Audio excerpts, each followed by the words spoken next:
বছরের মধ্যে আপনার প্রত্যেকটা অর্গান কি হচ্ছে নতুন করে রিফ্রেশ হয়ে যাচ্ছে। তার এক্সাম্পল হচ্ছে আমি, যার এক্সাম্পল হচ্ছে আমি 2009 তে যখন হার্ট অ্যাটাক করছি, আমার ক্লিনিক্যালি ডেড ডিক্লার ছিলাম।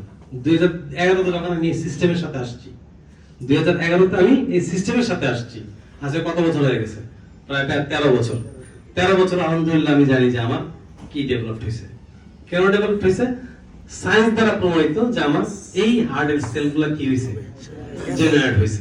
নাইলে তো আমি তো দিন আমার যে জায়গা ছিলাম সেখান থেকে আমার তো চলে যাওয়ার কথা, নিচে দিকে উপর দিকে তো হওয়ার কথা ছিল না। আজকে আপনি 2-2.5 ঘন্টা এগুলো কথা বলার মতো অপশন তো আমার নাই। ছিল কি? ছিল না তো। কারণ হার্ট হচ্ছে এমন একটা অর্গান, আমাদের বডির সবচেয়ে বেশি কাজ করে, যাকে বন্ধ করা যায় না। হাঁচির জন্য আলহামদুলিল্লাহ বলতে হয়। এর একটা এক্সাম্পল হচ্ছে, যখন হাঁচি দিই তখন আমাদের একটা নন সেকেন্ডের জন্য হার্টটা পুরো স্টপ হয়ে যায়।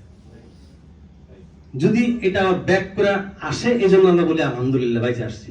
যদি ব্যাক করে না আসতো, আপনি শেষ। তার মানে হার্ট সবচেয়ে বেশি কাজ করে, যেহেতু তার সময় বেশি লাগে।